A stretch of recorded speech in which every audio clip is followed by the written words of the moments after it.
Olá, meus irmãos e irmãs, sejam bem-vindos ao canal Vinícius Siqueira. E se você ainda não é inscrito aqui no canal, se inscreva aqui no canal e não esqueça de ativar o sininho das notificações. Todos os dias são postados vídeos abençoados aqui no canal, para te abençoar. Vamos a mais uma palavra do Senhor.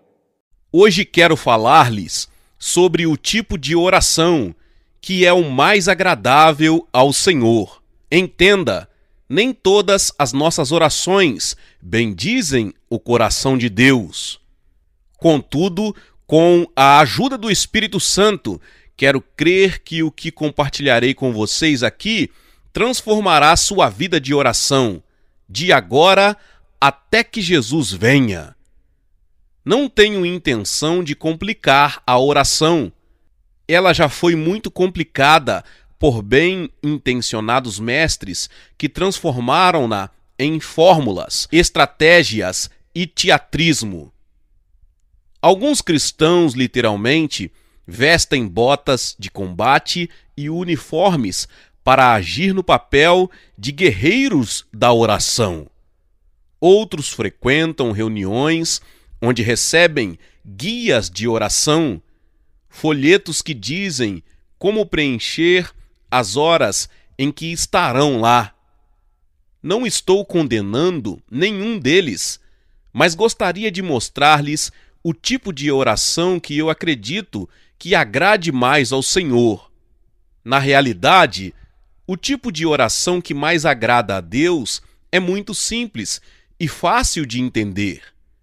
É tão simples, na verdade, que uma criancinha pode orar de modo a agradá-lo. Inicio dizendo que acredito que a maioria dos cristãos deseja orar. Em um período de nosso caminhar com o Senhor, todos já oramos com consistência. Mas após um tempo, muitos crentes desistem e agora estão condenáveis por sua falta de oração. Os discípulos disseram a Jesus: Senhor, ensina-nos a orar. Lucas 11:1. Não o teriam pedido a menos que quisessem orar. E creio que a maior parte dos que leem esta mensagem gostariam muito de serem fiéis na oração, mas não sabem como. O problema é que simplesmente não compreendem o propósito da oração. E até que alcancem este propósito vital, nunca estarão aptos a manter uma vida de oração plena e significativa. Muitos cristãos oram só por um sentido de obrigação. Acham que oração é algo que eles devem fazer. Dizem a si próprios: as pessoas em torno de mim estão sempre orando. E o pastor sempre nos encoraja a isso.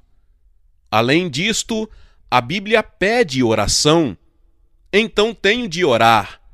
É a vida cristã.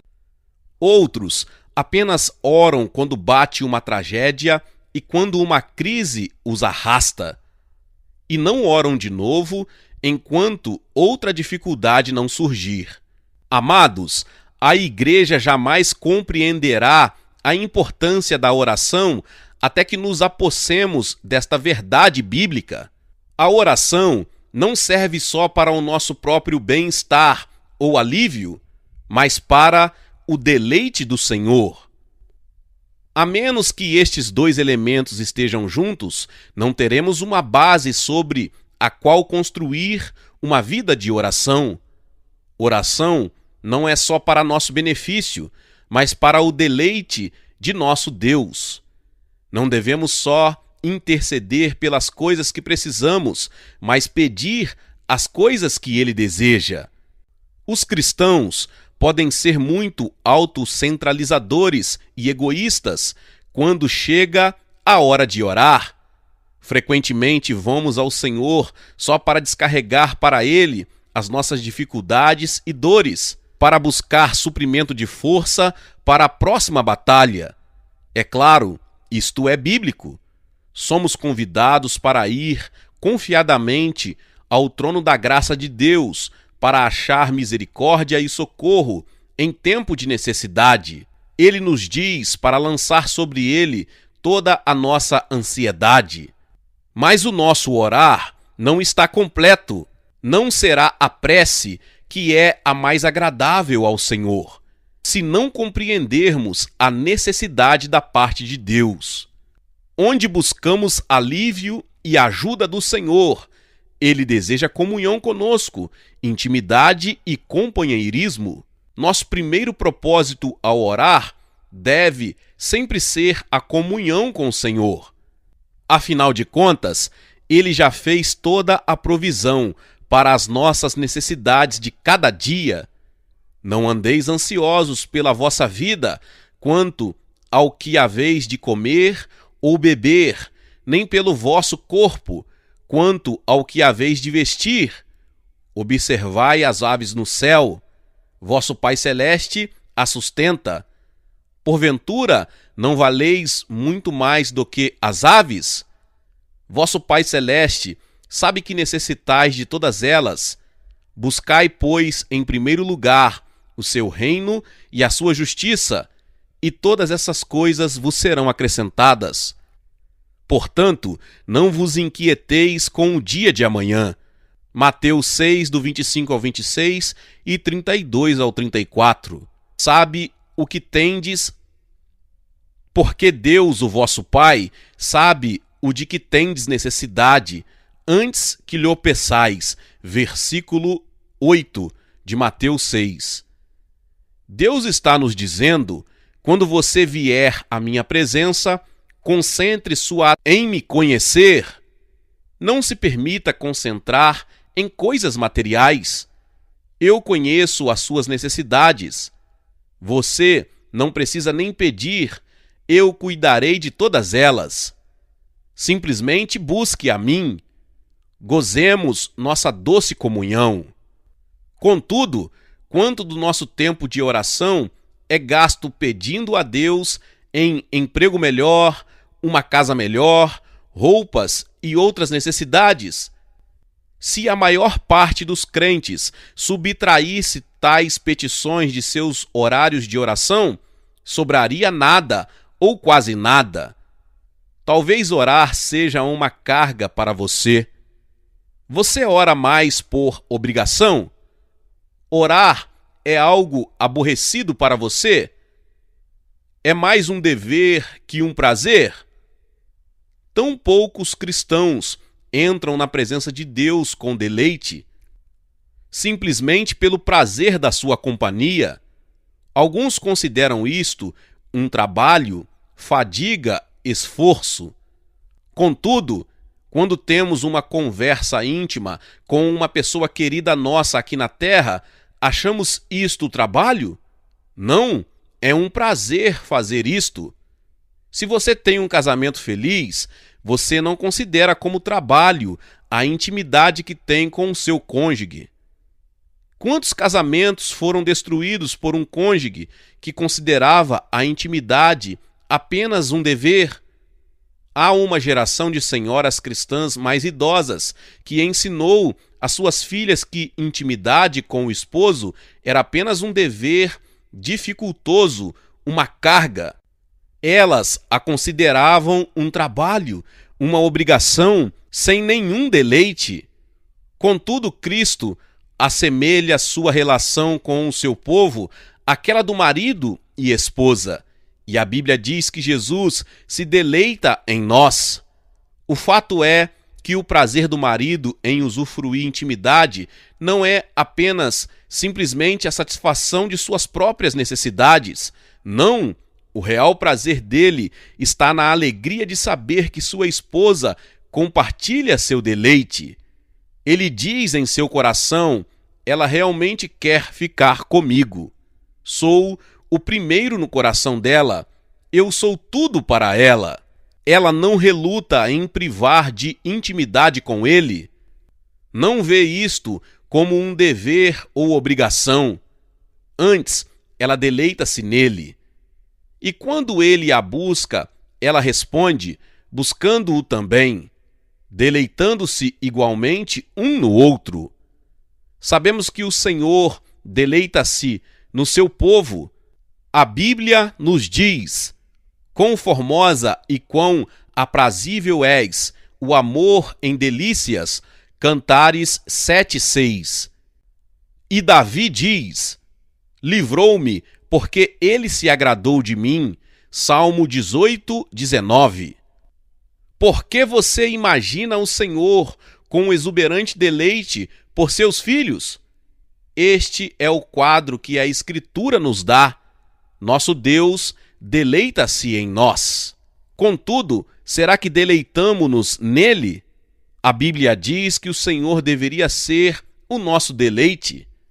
Agrada-te do Senhor, e ele satisfará os desejos do teu coração. Salmo 37:4. Qual a macieira entre as árvores? Tal é o meu amado. Desejo muito a sua sombra, e o seu fruto é doce ao meu paladar. Cantares 2:3. Agora, deleitar-se no Senhor não significa simplesmente ficar alegre ou feliz na presença dele. Perguntei ao Senhor o que significa a expressão deleitar-se. Ele respondeu: David, deleitar-se em mim significa simplesmente ser capaz de dizer: eu prefiro estar mais com Jesus do que qualquer outra pessoa na terra. Eu prefiro a companhia dele, até mesmo a companhia do meu cônjuge, minha família, amigos. Prefiro-o a todas as celebridades, líderes mundiais, pessoas famosas e mesmo grandes homens e mulheres de Deus. Prefiro gastar tempo com ele mais do que qualquer outra pessoa. Ele é o meu deleite. Também significa ser capaz de dizer: desejo ardentemente prender-me a ele, porque ele é o único capaz de satisfazer-me. Todos os outros me deixam vazios e não preenchidos. Ninguém senão Jesus pode tocar as minhas necessidades mais profundas, e corro para ele sempre que posso. Na verdade, Jesus está aguardando-nos com todos os recursos, tudo o que necessitamos para conforto, força e poder. Mesmo assim, nós frequentemente ou assentamo-nos e remoemos pensamentos em sua presença, ou disparamos um telefonema a um amigo tentando achar ajuda. Você imagina o que isso deve fazer em seu coração? Nosso deleite é algo que o Senhor reconhece em nós. Ele reconhece quando somos atraídos à sua presença. Se verdadeiramente agradarmos-nos dele, então tudo o que atrapalha que venhamos a ele nos incomodará. Tornar-nos-emos solitários, ficaremos com saudades, sabendo que nada mais pode tocar ou preencher aquele ponto profundo em nossos corações. Nenhuma oração pode lhe ser inteiramente agradável até que esteja seguro de que vamos a ele porque o preferimos. Ele quer saber disto acima de tudo mais. Ir ao Senhor com deleite não significa que não podemos ir a ele com tristeza e aflição. Guarde em mente a minha definição de deleitar-se no Senhor, ou seja, preferir estar com ele acima de todos os outros. Isto traz novo significado aos nossos momentos de tristeza, depressão, pesar, confusão. Para quem corremos em tais momentos? A companhia de quem preferimos nestas ocasiões? Ana é um exemplo de uma mulher que vinha diariamente à presença do Senhor. Veio ao templo com o coração entristecido, chorando, com o espírito aflito. Com amargura de alma, orou ao Senhor e chorou abundantemente. 1 Samuel 1:10. Ana dividia o seu esposo com outra pessoa, Penina, que havia dado à luz a várias crianças. Ana havia permanecido estéril e Penina atormentava-a dia e noite. A Escritura diz que esta mulher provocava Ana excessivamente, no versículo 6 diz isso, tornando infeliz a vida desta. Ana, porém, era profundamente amada por seu esposo, mas nem mesmo ele conseguia confortar ou diminuir as mágoas dela. Ele disse a ela: não te sou eu melhor do que 10 filhos? Versículo 8. Mas Ana deve ter pensado: você não compreende. Tenho uma necessidade de que você não pode preencher. Então Ana permaneceu diante do altar chorando, entristecida, com profundos gemidos de espírito. Testificou a Eli, o sacerdote: eu sou mulher atribulada de espírito, venho derramando a minha alma perante o Senhor, porque pelo excesso de minha ansiedade e da minha aflição é que tenho falado até agora. Versículos 15 e 16. Ana não temeu dirigir-se à presença do Senhor com tristeza. O fato é que em sua tristeza ela preferiu a companhia dele. Contudo, muitos crentes hoje simplesmente não vêm à presença de Deus porque estão tristes, derrotados, chorosos, arruinados, atravessando provações. Eles dizem, em resumo: não quero ofender a Deus chegando a Ele de maneira que eu estou. Esperarei o dia em que estiver feliz e alegre para chegar à sua presença. Estamos habituados a chegar ao Senhor em grupo louvando, com um bater de palmas, cheios de alegria. Mas este registro de Ana torna claro que devemos chegar a Ele mesmo em nossos momentos mais tristes. E à medida que Ana mantinha íntima oração com o Senhor, Ele trouxe paz àquele coração. Assim, a mulher se foi em seu caminho e comeu, e o seu semblante já não era triste. Versículo 18. Esta passagem diz: não esconda-se do Senhor, não fuja, corra direto para a sua presença e derrame todo o seu choro diante dele. Diga-lhe tudo o que você tem atravessado. Permita que ele receba toda a sua tristeza. Mesmo assim, todos tendemos a escolher-nos em relação ao Senhor durante nossos períodos de tristeza. Recentemente, eu tive um período de tristeza inexplicável. Não havia razão nenhuma para isto. Foi uma daquelas épocas difíceis que eu não podia entender.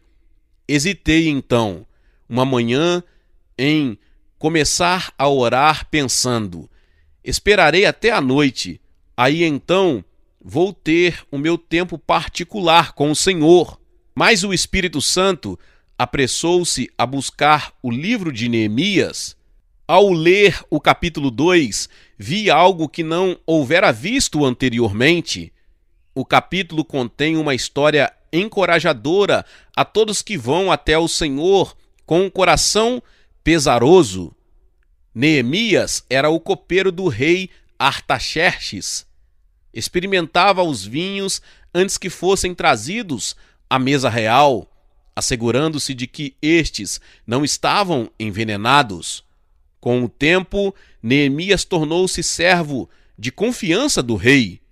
Bem, Neemias havia recebido o relato de seu irmão Hanani de que Jerusalém estava em ruínas. A população havia sido dizimada, o povo estava sob terrível sofrimento e as condições piorando a cada dia. Isto cortou o coração de Neemias. Ele amava Judá e Jerusalém, e a dor e a tristeza começaram a apertá-lo. A Escritura diz: uma vez posto o vinho diante dele, o rei, eu o tomei para oferecer, e lhe o dei. Ora, eu nunca antes estivera triste diante dele. O rei me disse: por que está triste o teu rosto, se não estás doente? Tem de ser tristeza do coração. Então temi sobremaneira. Neemias 2, 1 e 2. É preciso compreender. As pessoas eram proibidas de chegar à presença do rei com tristeza, especialmente se fossem servos da corte. Neemias sabia que isto poderia custar a sua cabeça e estava terrivelmente amedrontado. Mas o rei foi movido de compaixão ao ver a dor de Neemias. A Escritura diz que ele concedeu uma folga de trabalho ao seu servo acabrunhado. Também concedeu-lhe crédito, abrindo-lhe o tesouro real. Neemias recebeu então do rei o desejo do seu coração, permissão de ir a Jerusalém a fim de reconstruir o templo e as muralhas da cidade. Aqui está o meu ponto. Se foi possível a Neemias ir à presença de um rei pagão com a fisionomia entristecida e pesarosa, e mesmo assim ser agradecido, receber compaixão e bênçãos além da imaginação, quanto mais irá o Rei Jesus mostrar compaixão a cada de seus filhos em nossas tristezas, levando nossas cargas e suprindo a nossa necessidade? Poderia um rei pagão mostrar mais misericórdia a um servo infelicitado do que o nosso todo misericordioso Salvador e Rei? Talvez neste ponto você esteja confiante de que ama o Senhor e deleita-se nele. Aprendeu a correr para ele só pelo prazer da sua companhia, e nos maravilhosos períodos de intimidade juntos, ele esvazia todas as suas cargas e inunda sua alma com paz, alegria, certeza do seu amor. Mas será este o propósito final da oração? Será o de dar-nos êxtase, conceder-nos repouso e paz? Não, há muito mais quanto a orar de modo que seja agradável a Deus. Se vamos orar de maneira a agradar ao Senhor, devemos aprender a orar do começo ao fim. Orar do começo ao fim é um termo cunhado pelos primeiros pentecostais. Para alguns, significa simplesmente manter-se de joelhos até que a você fosse assegurado que já tivera uma resposta de Deus. Para outros, significava voltar continuamente para o Senhor até que se tivesse a resposta nas mãos. Isto era também chamado perseverar em oração.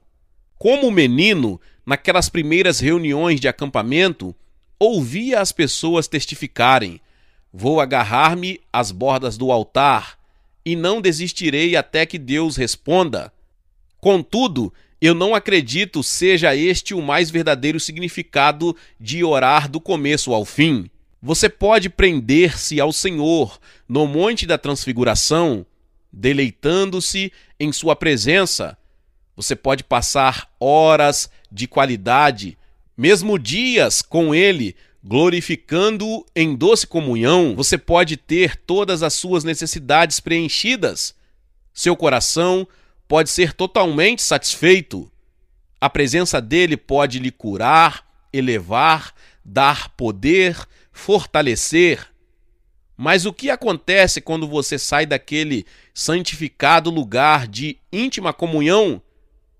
Você pode levantar-se de seus joelhos só para voltar à angustiosa situação que não se modificou. Pode ver o diabo esperando por você, pronto para lhe lançar os mesmos problemas e o mesmo vazio. Eu lhe pergunto, de que vale receber a glória sobre o monte se ela não vai perdurar até o fim de sua batalha? Deixe-me explicar o que creio significa orar do começo ao fim. A expressão significa simplesmente isto: a força, o poder e o encorajamento que você recebe do Senhor enquanto preso a Ele necessitam levar a cabo a função através das provações pela frente. A vitória que você recebe em seu quarto, em secreto, necessita lhe dar a vitória no campo de batalha. Pense nisto. Exatamente o que foi que você recebeu em sua hora de oração Se foi algo que não lhe ajudou na batalha, sua oração foi completa? Entenda, orar do começo ao fim significa aguardar a conclusão de sua oração, isto é, conclusão total. Muitos cristãos veem apenas orações com respostas pela metade, porque não permitem que aquilo que eles receberam do Senhor em oração leve-os a cabo através do tempo de provação.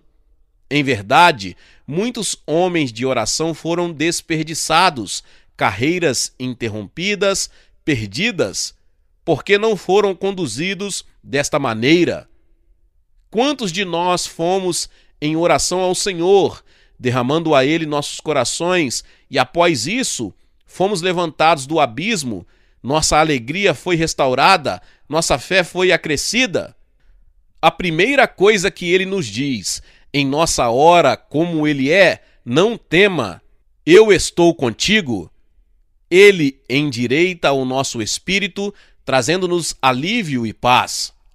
E deixa-nos a sua presença, sentindo-nos fortes, prontos para combater o bom combate. Mas o que acontece no dia seguinte, quando surge uma provação? Como você reage quando as suas circunstâncias começam a desabar sobre você? Será que você é aniquilado em seguida? Muitos de nós desencorajamo-nos quando as nossas circunstâncias não mudam após muita oração. Nós cremos em Deus por uma mudança e, na verdade, muitas vezes Ele opera uma mudança. Mas nas vezes em que não o faz, nós frequentemente descemos da maravilhosa experiência do topo do monte direto para dentro da batalha e falhamos pobremente. Amados, a oração não terminou, não é uma oração completa, enquanto ela não lhe cuida e conduz até o outro lado da sua luta. Não oramos do começo ao fim, enquanto não vivenciarmos do começo ao fim, ou seja, enquanto não superarmos as nossas lutas a partir da força que recebemos na presença de Deus. Deus plenamente deseja aquilo que Ele nos concede em oração. Amplamente nos supra com tudo de que necessitamos para a nossa batalha. Ele deseja dar-nos algo poderoso o suficiente para estarmos ajudados por Ele em qualquer situação. Deseja colocar-nos acima da batalha. Devo confessar, é bem aqui onde eu mais falho na oração.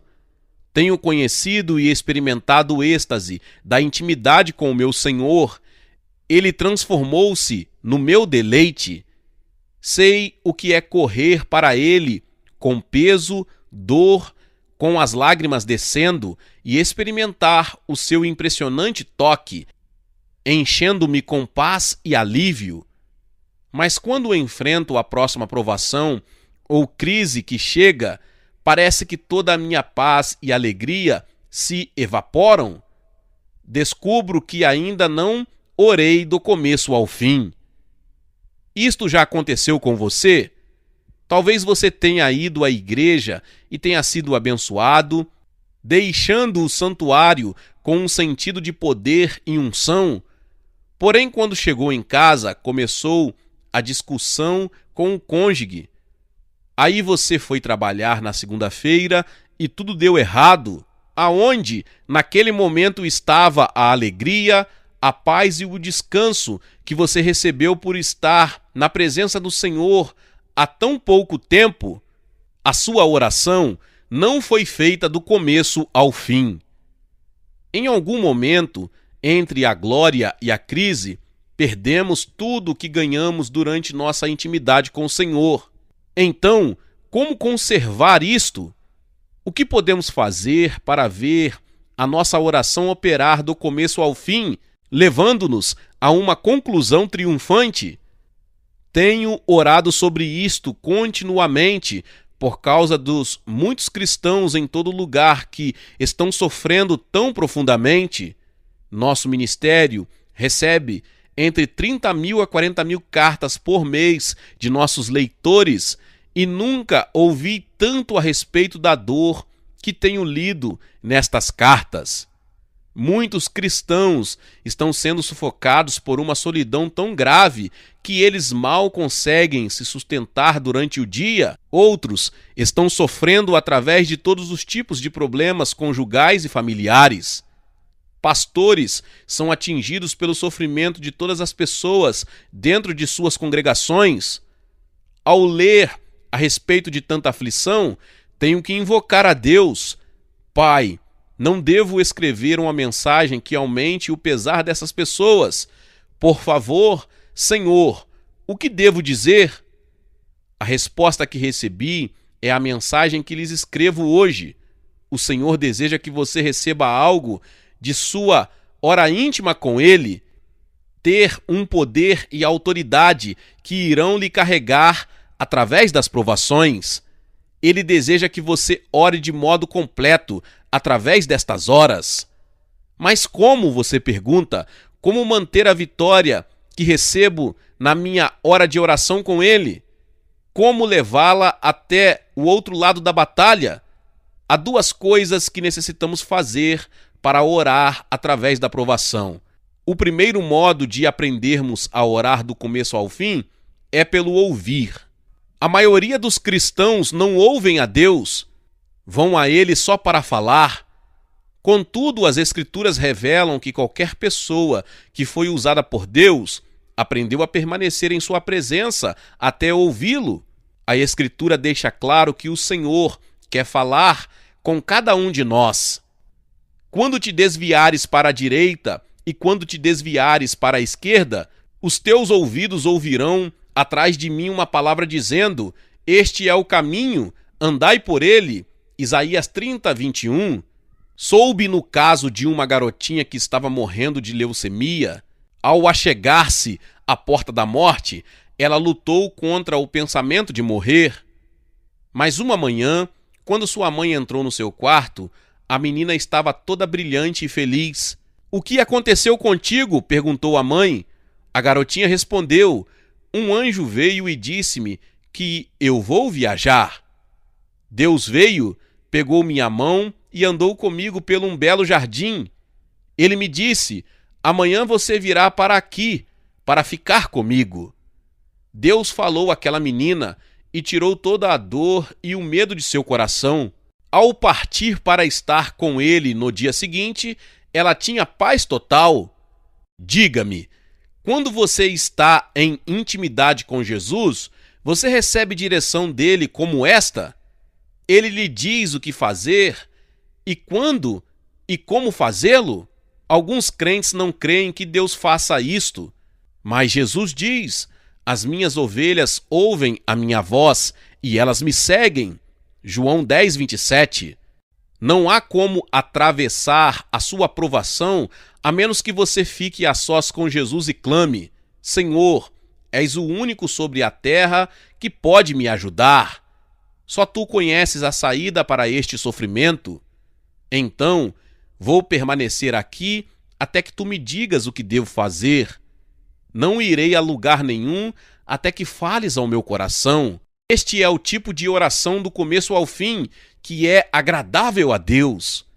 Significa parar tudo, toda atividade, até que você ouça sua voz. Só então você o ouvirá falando claramente ao seu coração. Você necessita acertar as coisas com tal pessoa, ou você necessita fazer uma restituição ali, ou simplesmente aquiete-se até a semana que vem. Não se apresse, sente-se na minha presença e confie em mim. Ele lhe dará direcionamentos claros. Porém, algo mais é ainda necessário para que nossas orações possam ir de um lado ao outro através de nossas provações que virão, para tornar nossas orações completas. A segunda coisa necessária para orar do começo ao fim é acrescentar à nossa intimidade uma total confiança na palavra de Deus. Cristo é a palavra de Deus, E quando você está preso com ele em oração, o Espírito Santo sempre lhe guiará a palavra revelada de Deus. Ele edificará sua fé, alimentando-lhe a partir da Bíblia, mesmo quando você está em seu quarto secreto. Somos ordenados, revestivos de toda a armadura de Deus, para poderdes ficar firmes contra as ciladas do diabo. Portanto, tomai toda a armadura de Deus, para que possais resistir no dia mau. Tomai a espada do Espírito, que é a palavra de Deus. Efésios 6, 11, 13 e 17. Frequentemente, ao receber instruções específicas do Senhor, o seu espírito irá sussurrar. Agora busque as páginas direcionando a uma passagem da Escritura. A palavra de Deus falará com você diretamente, contando a você como atravessar a sua crise. Bem, agora há muitos cristãos lendo esta mensagem que simplesmente necessitam receber uma palavra do Senhor. Ninguém na terra pode ajudá-los. Há apenas um caminho para que eles possam atravessar suas crises, e esse é o de permanecer na presença de Cristo até que Ele os direcione. Ele precisa dizer-lhes qual o caminho percorrer, o que fazer e quando e como agir. A direção exclusiva da parte dele para com estes não chegará nem um minuto antes ou um minuto depois. Tudo estará dentro do horário do Espírito Santo. Prezado santo, não há necessidade de preocupar-se pela sua dificuldade. Deus é fiel para responder a cada necessidade e solicitação sua.